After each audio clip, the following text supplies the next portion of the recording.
what happens a lot is, when you talk to people about, well, I'll speak for me specifically. When I talk to people about what I do, I get stories, I get everybody's story on what it was like. I could be on an airplane and, talking to my seatmate, and they will tell me their story or their, somebody's story that they know. Breastfeeding is such a polarizing event in a person's life that if it's going well, then that's how you remember it. And if it's not going well, I can't even begin to tell you the people that I've met along the way that still carry that guilt of feeling like traumatic. Yes, that they didn't do enough.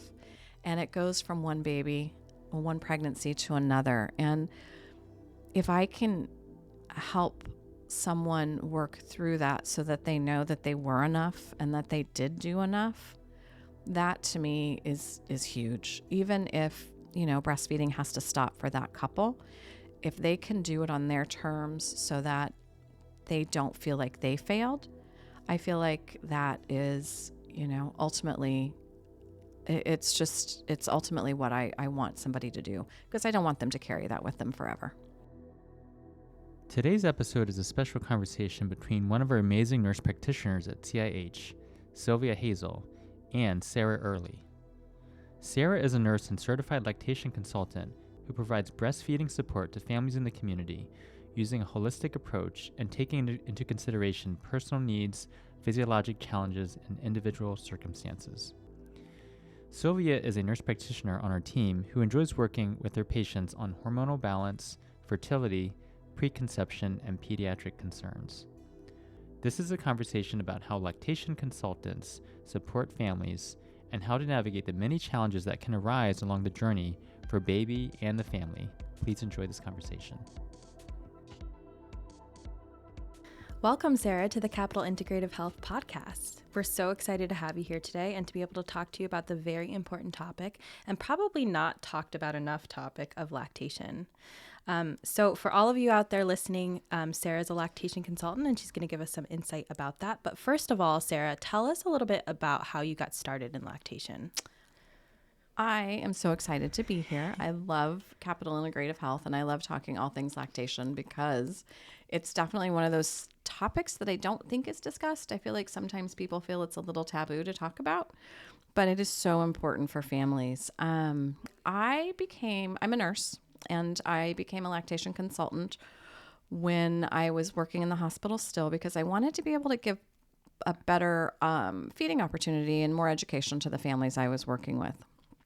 And the more I got into the process, I realized that there was a big gap from when patients delivered in the hospital to when they left and were at home. There weren't a lot of outpatient supports for them.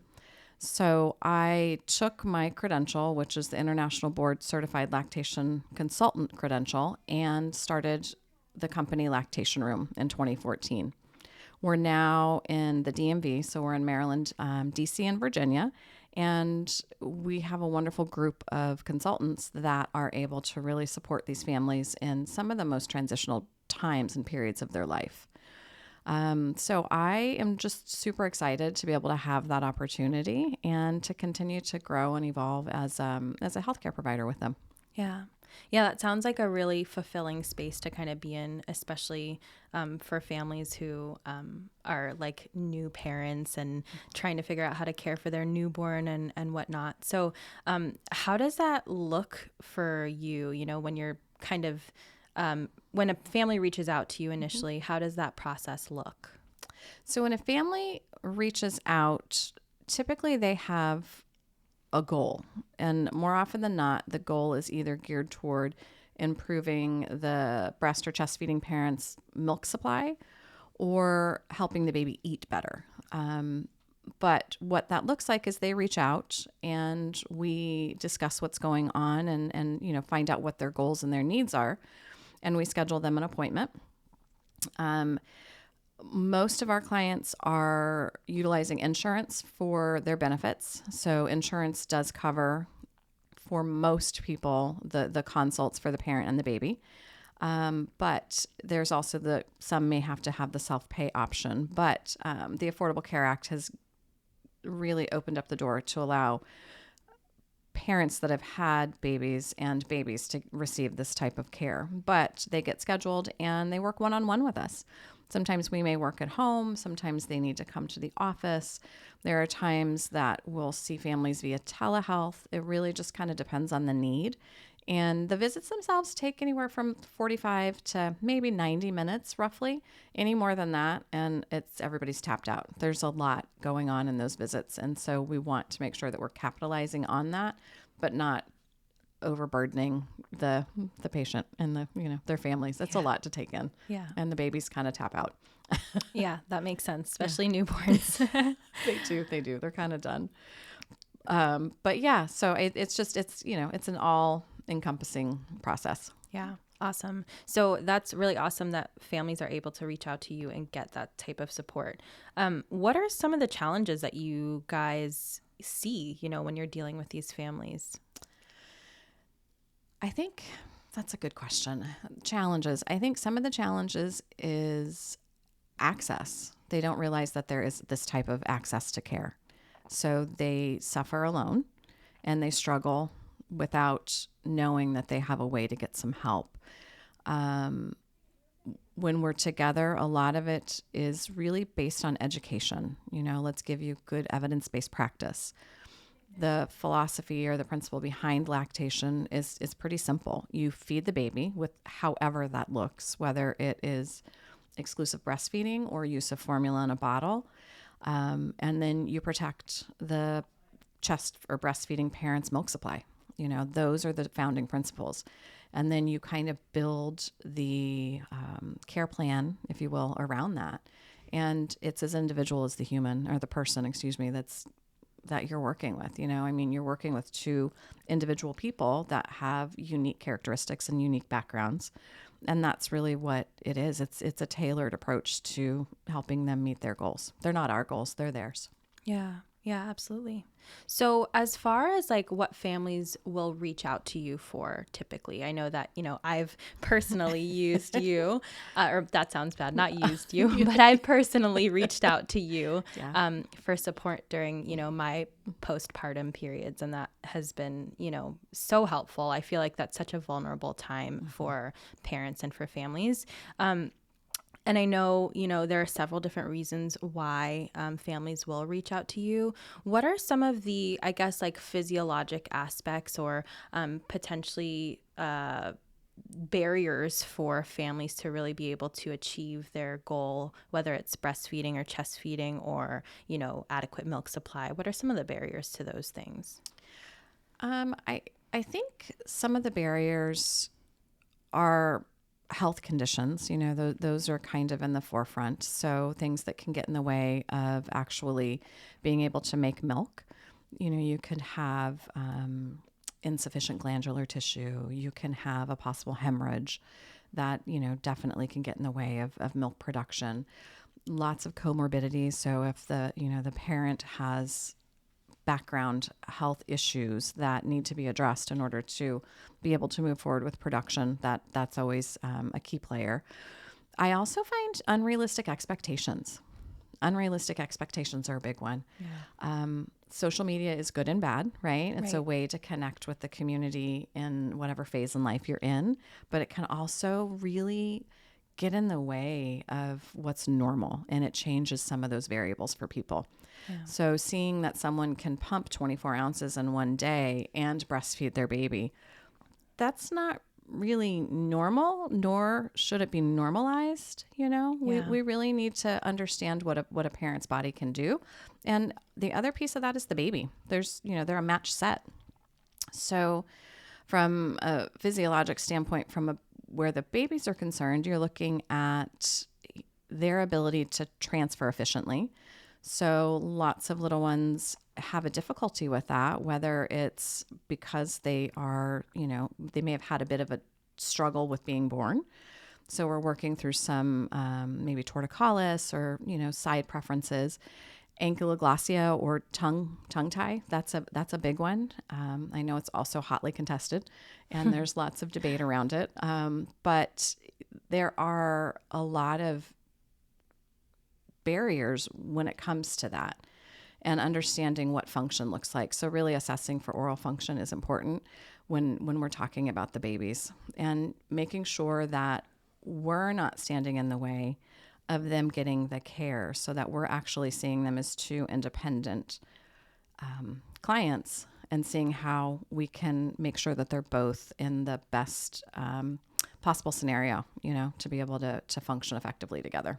Yeah, that makes sense. Yeah. So my question is, because this was a rude awakening for me when I had my first child, was, breastfeeding is not so simple as you just put the baby on there and they eat. So why is, or I guess in your opinion, why is there this like lack of understanding that it's actually a very, it can be very difficult and very hard, and, it's understandable to need support? Where's the like disconnect there in our culture and society?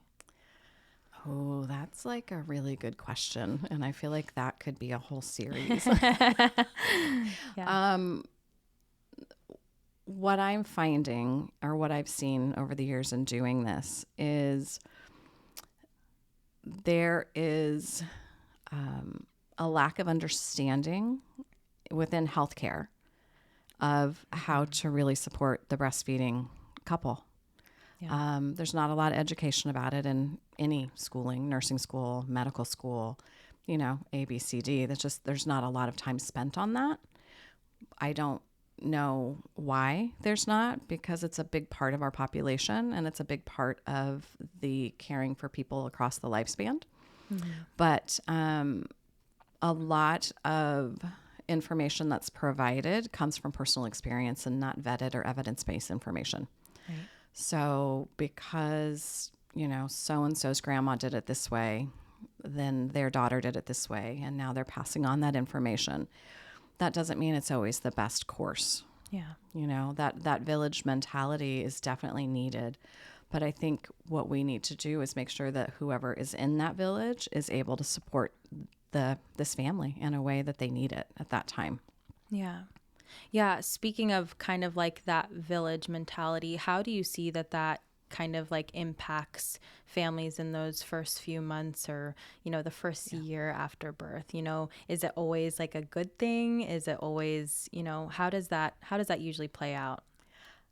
I think it's good, I think it's good, but I think it also depends on the dynamic within that village. Is it healthy from an emotional standpoint? Yeah. Is there some autonomy? Are the parents given the ability to actually parent? Mm-hmm. Can they make decisions for their children without being made to feel like it's a bad decision? And then, setting them up to doubt their future decisions and choices that they're making. Because really, I think one of my most favorite things about being just a tiny part of that village in the beginning is that we get that special opportunity to support a parent learning how to be a parent. Yeah. That's it. I mean, I didn't know how to do it. I had no idea how to do that. And it's trial and error. And, for me, it's super important to reinforce that you are going to be your child's best advocate. And that gut instinct you have, there's a reason for it. And it's okay to listen to it, even if it's wrong. Yeah. That's okay. That's okay. You still keep listening to what needs to be addressed, because that's that innate connection, I think, that you as the birth parent have with that child. I mean, genetically, you've imprinted, and you're not going to lose that.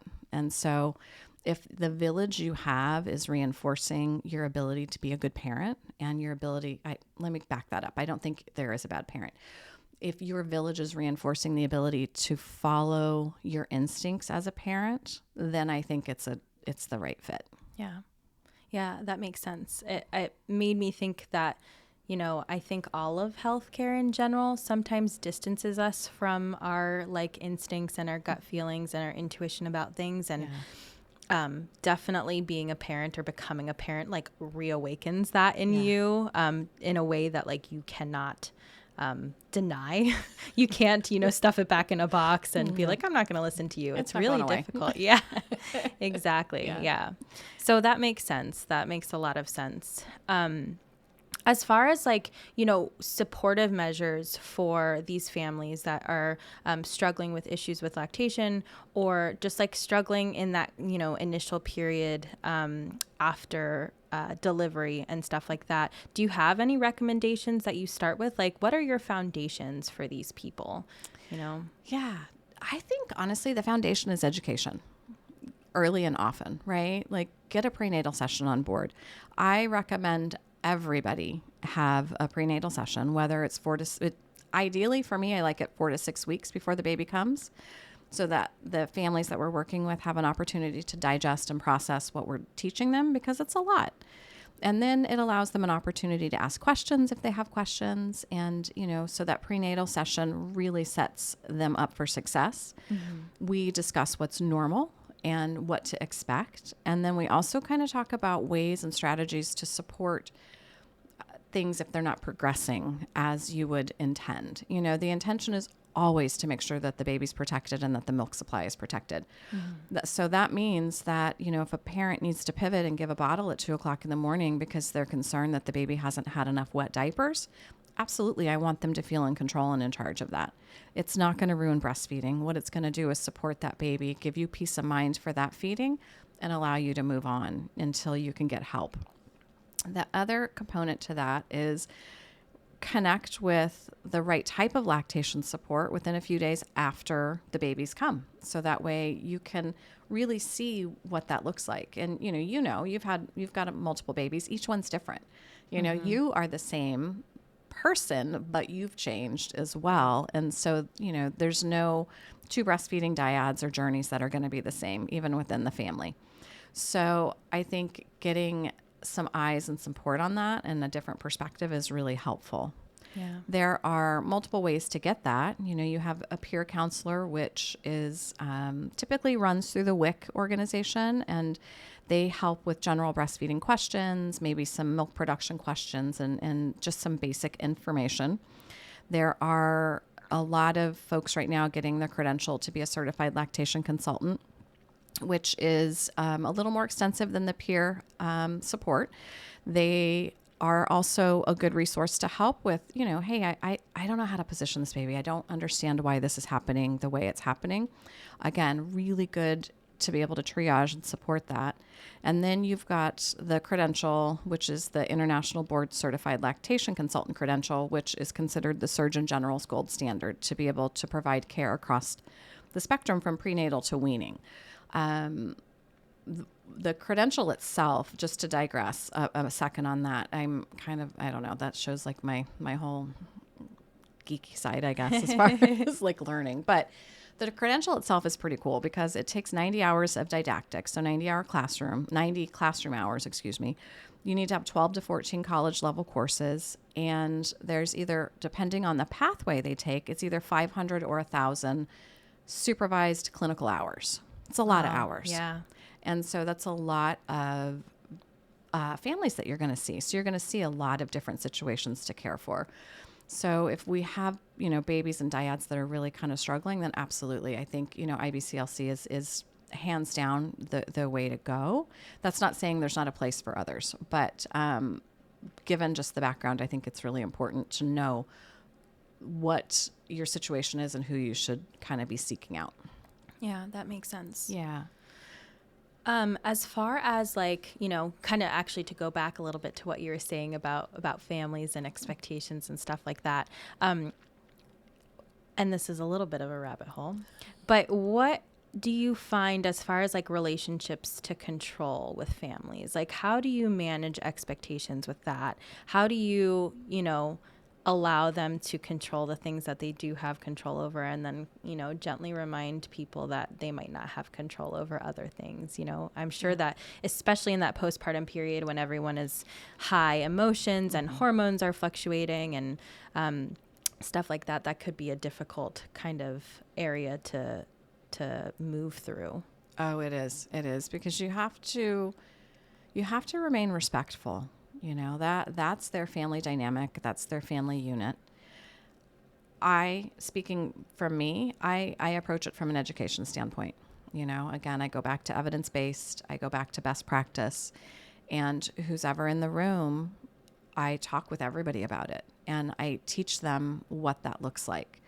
I ask if there's questions. I honestly, I can tell if the families are not fully believing what I'm saying, because you can just, you can read them, and I'll ask them, in a joking way. I'm like, oh, you don't look like you believe what I'm saying. Tell me what you think. And so then, I engage them in a conversation. But first and foremost, I really just want to understand what the parent wants. I want to understand what her dynamic is, because the family dynamics go much deeper than this one session that I have with them, and so I don't want to be disrespectful in my approach. So I do redirect it back to the patient, and I ask them what they want.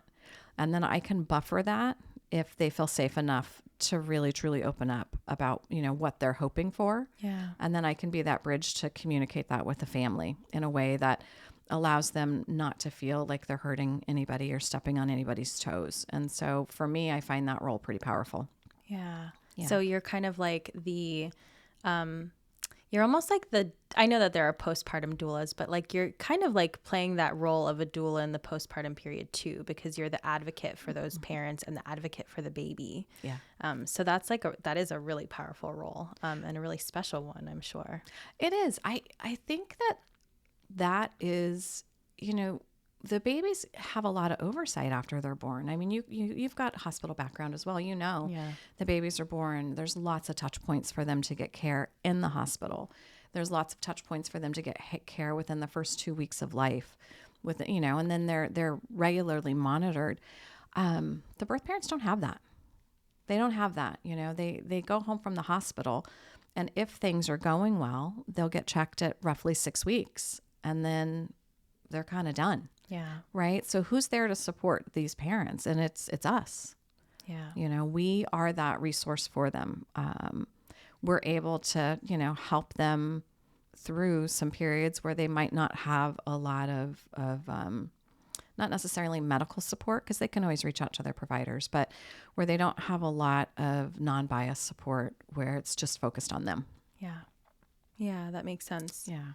So obviously you and I have worked very closely in different capacities, which has been really awesome and phenomenal. And that I have a big part of my heart is working with families that are kind of preconception to prenatal to postpartum and everywhere kind of in between.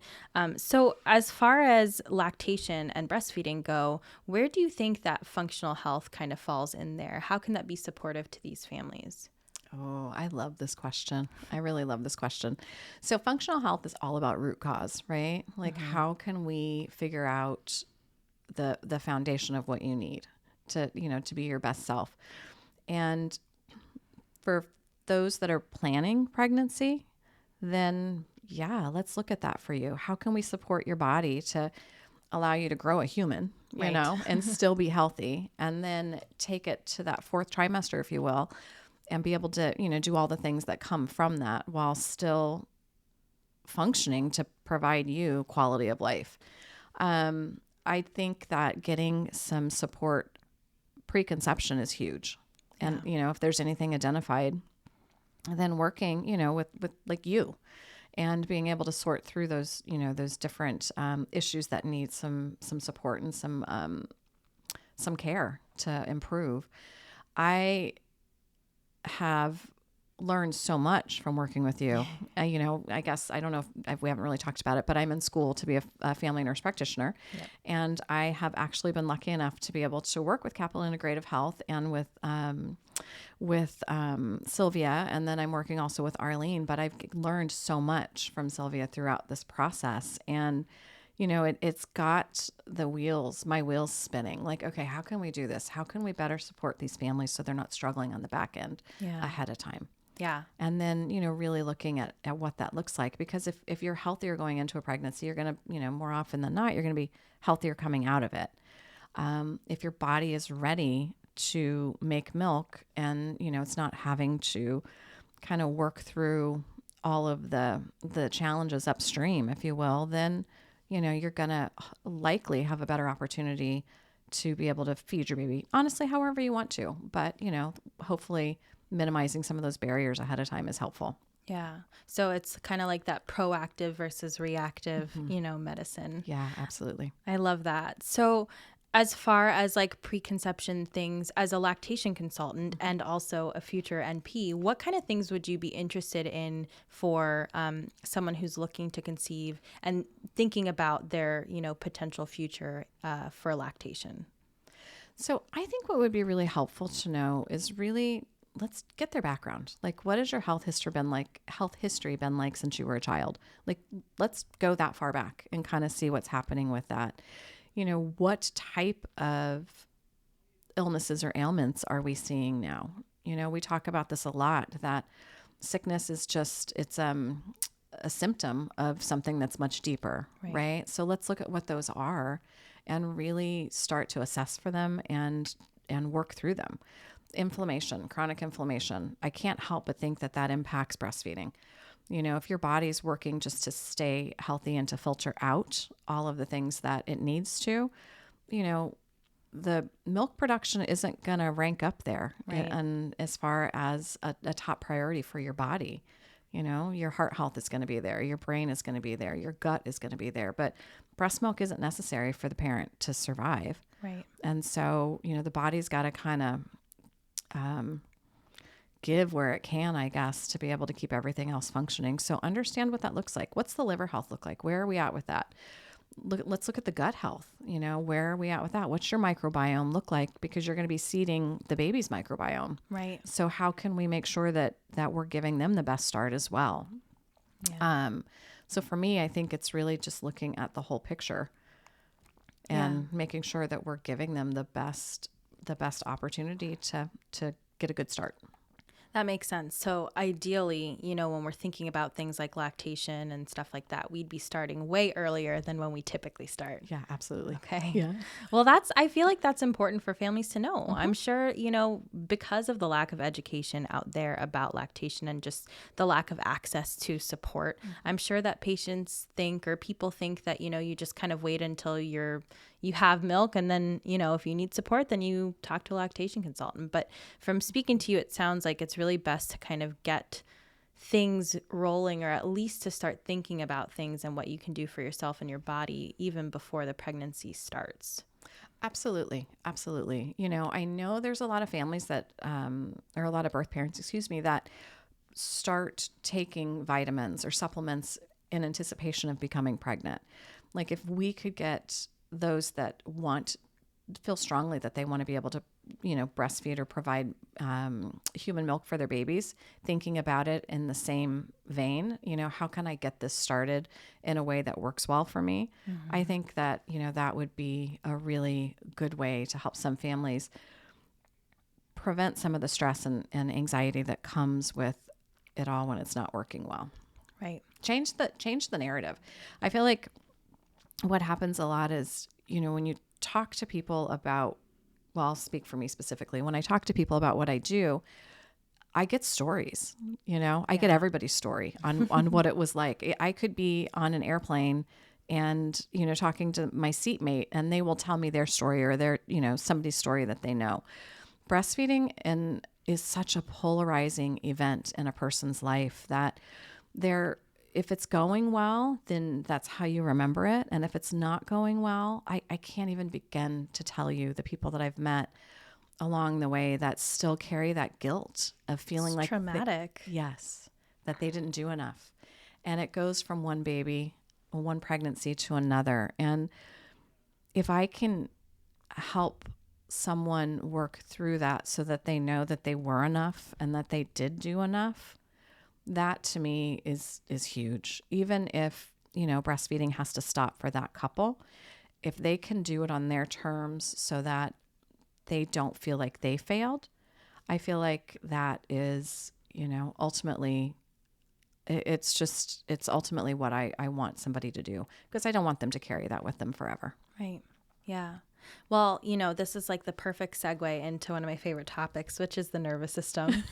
Where do you feel like that plays in here? Where is the nervous system playing a big role? Is that a big component of life for the first few months for these families? What's going on there? Oh, it's huge. And I think that you could even go back further. The nervous system is in overdrive as soon as they want to become pregnant. Yeah. And then, that changes once they become pregnant. And then it's during the pregnancy. And then it's after the delivery. I feel like these families are, so, and rightly so, focused on wanting to have the best possible outcome and experience, that sometimes that fight or flight is just really revving high. And, you're shooting off those hormones that are just going to directly conflict with breastfeeding. Yeah. And it's going to deplete your immune system, which is going to make it even harder because your body, is then trying to keep you healthy. And so it just becomes this cycle. So I think mental health is an area that really should be a part of the dialogue, early on and continuing through, as long as the family needs it. There's a new focus on, I shouldn't say new, maybe it is new. There's a new focus on postpartum depression and postpartum anxiety. And I think that it was underplayed and normalized for a long time. Like, oh, this is just how it is. You're tired, you're fatigued, you're not happy. You don't enjoy what you're doing right now as a new parent. And I think that it's now becoming talked about more like, hey, these are real.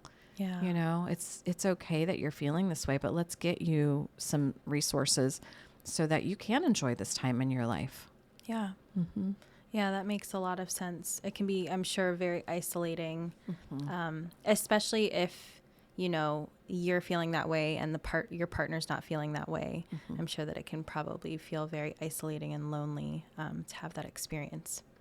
I agree. And I think, again, that's where having some of these other opportunities to work with providers gives you an opportunity to have a connection with other people. And, those connections in your community are really what's important. That connectivity. Yeah. Yeah. Help keep you grounded a little bit. Yeah, absolutely. Mm-hmm. So what would you say, I guess, for a family who is experiencing issues with lactation, whether it's like lower milk supply or, having trouble with latch?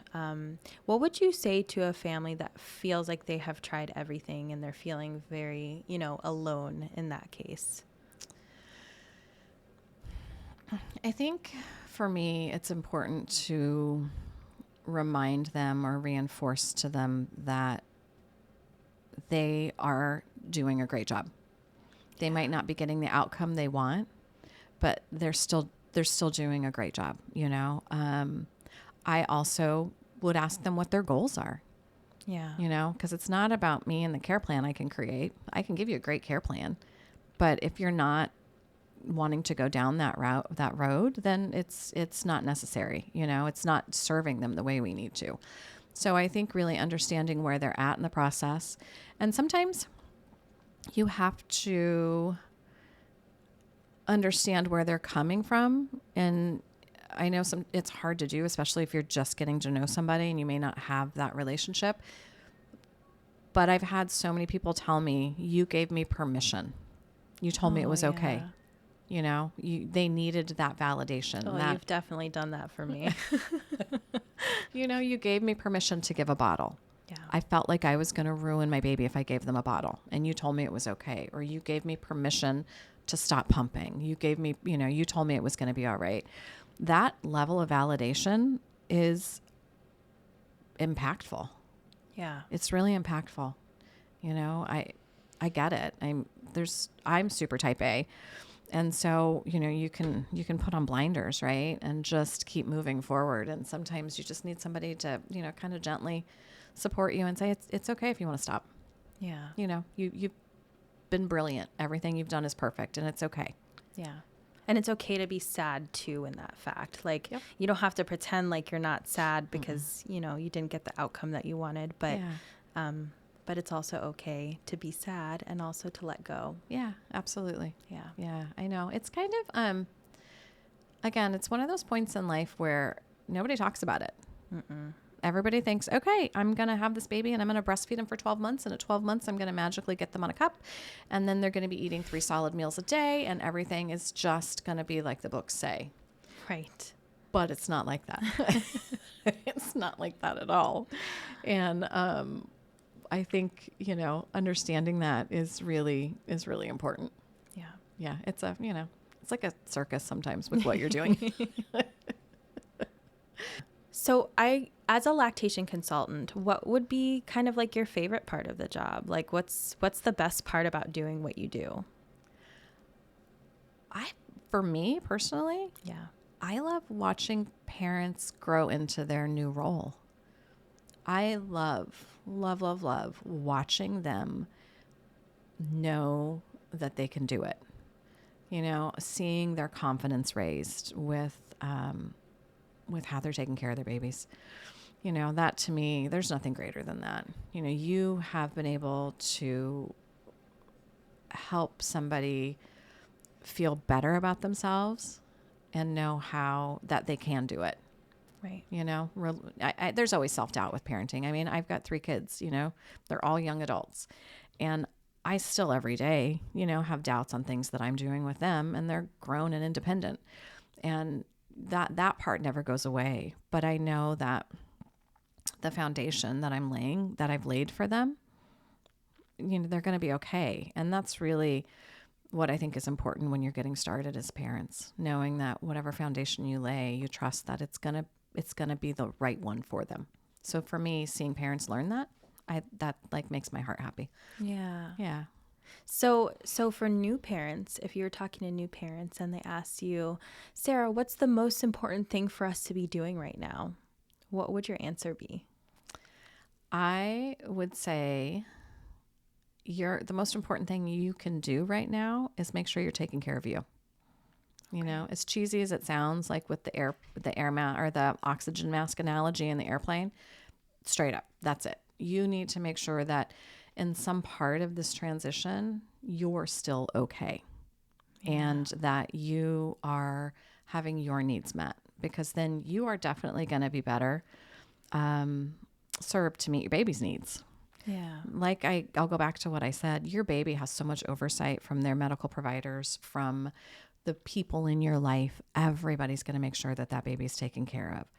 And a lot of times the parents are struggling. They're not getting that same kind of support. So support yourself however that looks. I know time and fatigue are a big key piece of that. Some people, if you can meditate, even if it's just 5 minutes a day, if you can work with your partner to make sure that you're getting fed, something as simple as eating. Let's get you fed. Set up little snack stations and hydration stations around your house so you don't have to think about it and it's easy to grab and go.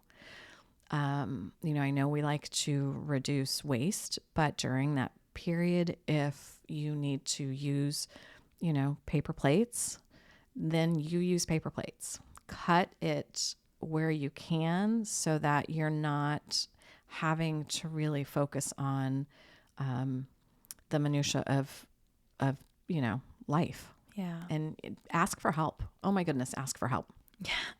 Ask for it. I can guarantee you if you ask for help, you're going to get flooded. Yeah.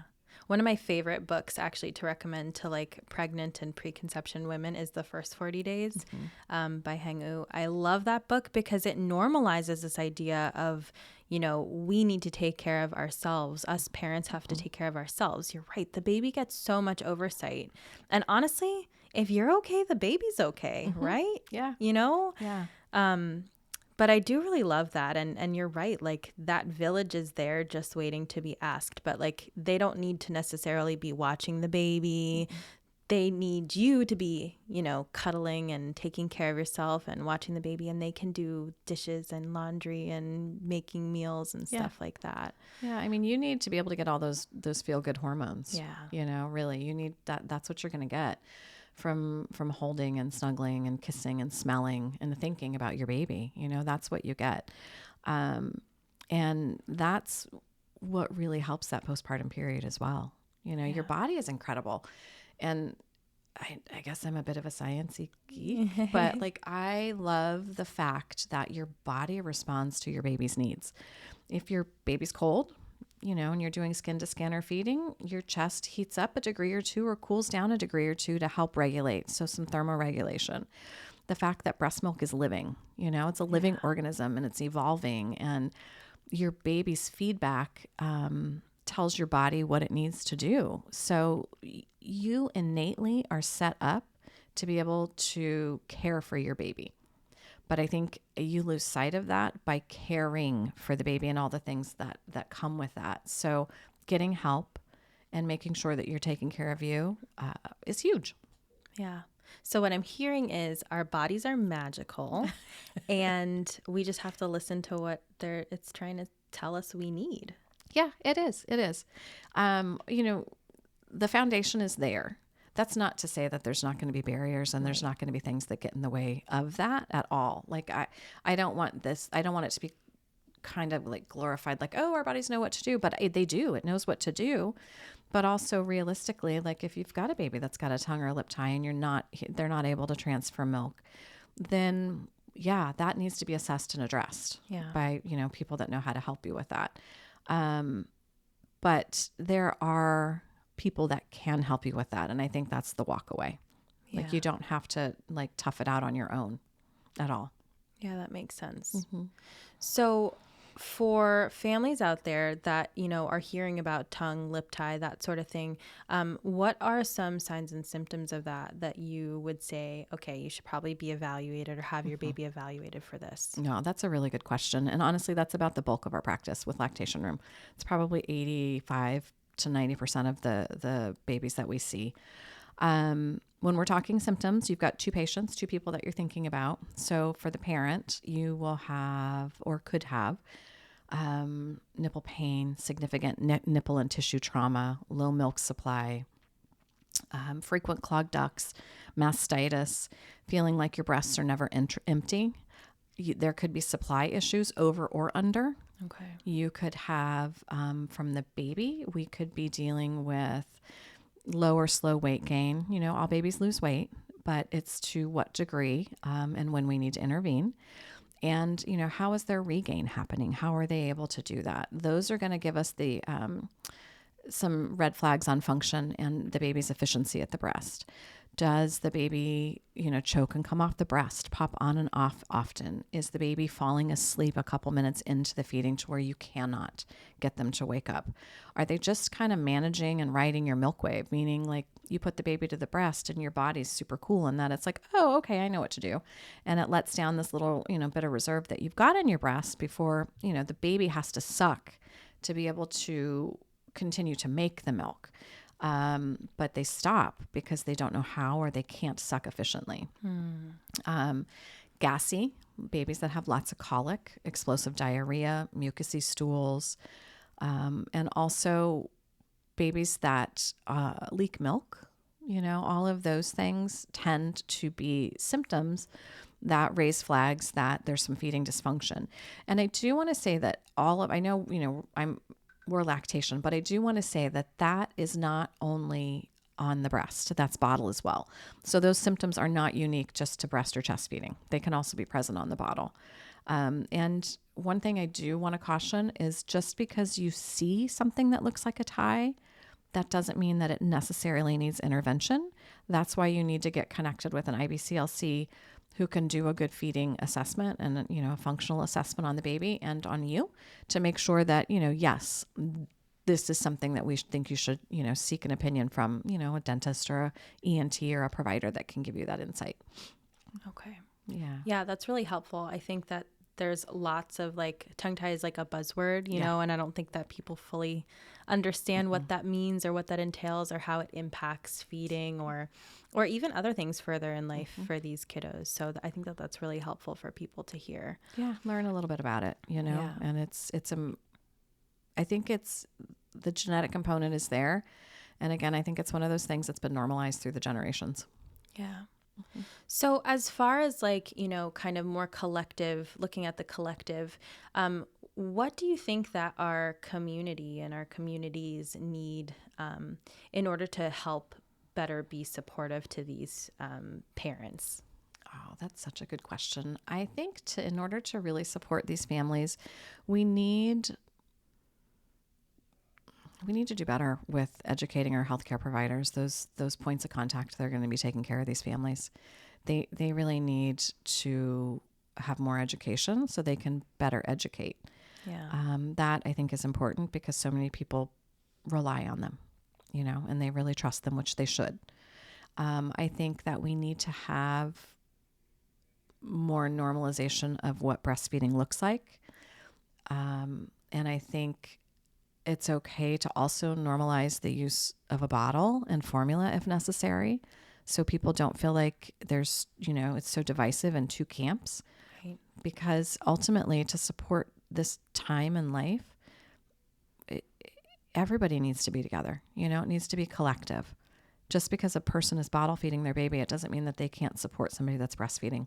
Right. And so if we can create some collectives within the community to reach everybody, make access to care much more attainable, that would be really, really important. Yeah. Yeah. I think that makes a lot of sense. Just kind of making people feel comfortable in the decisions that they're making, or the decisions that, kind of have been made for them. Yeah. But that they're, committing to, which is important. So no, absolutely. Absolutely. Really there's room at the table for everybody. yeah. Absolutely. I think that we just need to make the tables. Yeah. Yeah. That's really powerful. Well, Sarah, for anybody who's listening that wants to get in touch with you or your team, or wants to work with you and your team, what would be the best way for them to do that? We have several. So you could send an email to hello@lactationroom.com. You could go to our website directly, which is lactationroom.com. There's booking options online. You can also read about the different services that we provide. Or you could call, you could call us directly, and the number, I guess I can give it. It's 301-529-5433. I have, and I say this all the time, I raised 3 children that were all athletes, so I have a lot of sports analogies, but I have a deep bench we have within Lactation Room, like our bench is deep with talent. So I have no doubt that whoever you would work with will be able to provide you 10 out of 10. Great care. Yeah. I love that. Yeah. Well, and I can definitely attest to that too, because I've worked with you a lot. But this was so great. I feel like this was a conversation that really needs to be had more. And I'm just so grateful for you and for you to come on and kind of talk about this with me. So thank you so much for being here. It is my pleasure. Thank you so much for having me. And, thank you for all that you do. I know that our journey got started together because of lactation. And now I feel like, you are now able to help me learn. And, it's full circle. It's community. Yeah. It's community, right? It's community. Yeah, absolutely. I love that. No, thank you. Yeah, this has been great. Thanks. Thank you for taking the time to listen to us today. If you enjoyed this conversation, please take a moment to leave us a review. It helps our podcast to reach more listeners. Don't forget to subscribe so you don't miss our next episodes and conversations. And thank you so much again for being with us.